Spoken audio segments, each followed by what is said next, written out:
What way? In every way. You don't think we could hire just anyone for something like this? It's Mikhail Blomqvist. We need to talk. Hey, hey, who do you think you are? Can I call you Elizabeth? I want you to help me catch a killer of women. She is Rooney Mara, and she has made quite a name for herself with this new movie, The Girl with the Dragon Tattoo. Her stunning performance as an oddball computer hacker has already earned her a Golden Globe nomination and an award last night. Congratulations. Thank you.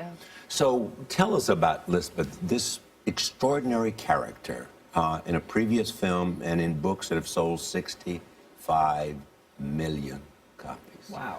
Who is she? Why is she so appealing? I think she's so appealing because you don't really know who she is, and she's sort of someone who can't be defined. You know, she can't be put in a neat little box, and that makes her very compelling for people.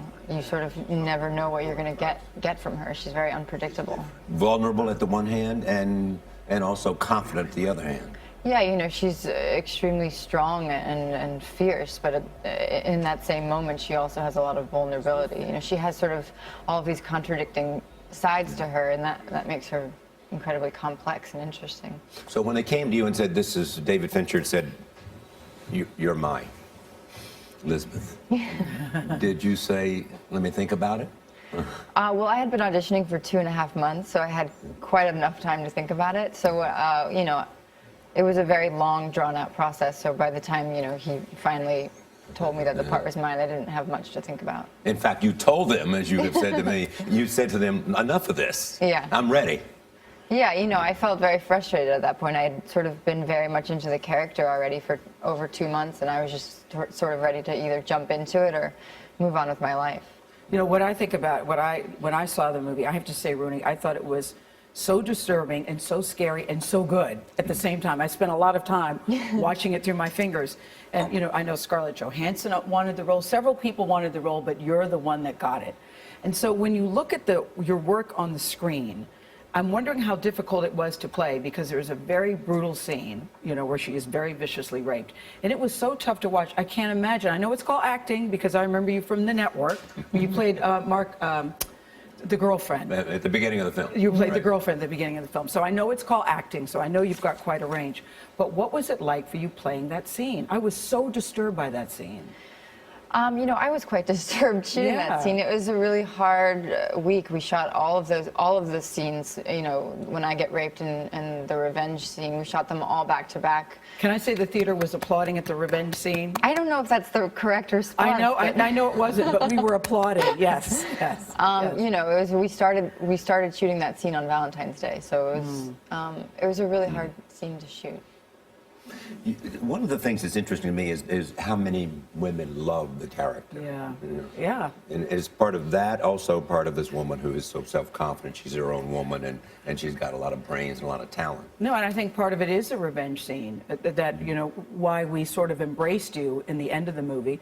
And I heard that the director said to you that you're going to be playing such an iconic character that you may forever be remembered by this role. Does that worry you about how people will see you? And again, I know it's acting, but she's so strong. You know, I think you always hope that someone will remember something that you've done. That's a good thing, but you know, certainly you don't want to be pigeonholed or typecast. Do you worry about that? I don't, because she's so unlike anyone. I would never be working. I would be out of a job. So hopefully that won't happen. And you know, if it comes to that, I have no problem proving myself again in some other way. All right. You know what's interesting about you, for everybody who's a football fan, how many times have you heard this? There are at least two great families. The Rooney family from Pittsburgh and the Steelers.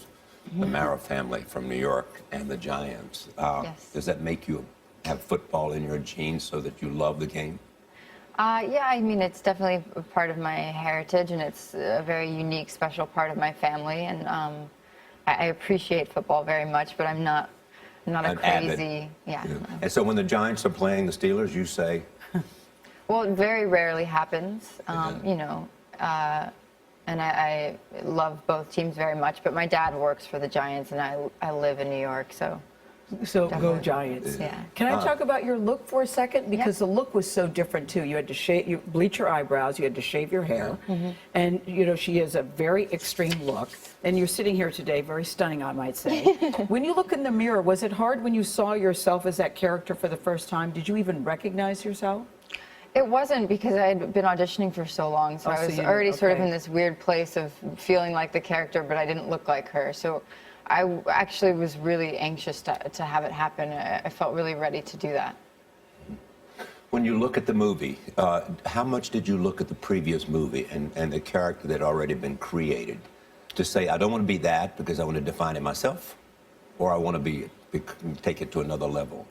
You know, I really didn't. I'd seen the original movie months before I ever knew I would audition for the American version, and you know, I thought it was great. I thought she was incredible, truly incredible. And I hadn't read the books yet, and then I read the books a few months later when I was in the thick of the audition process, and I just had, you know, I had my own idea of who she was, and so I didn't look back. You know, I wanted to do my own thing. You made an acceptance speech last night because you won an award last night for Best Actress. I was for a breakthrough performance. For a breakthrough performance, okay. Award seasons are upon us. What makes you nervous about that? I'm pretty shy. I don't really like to.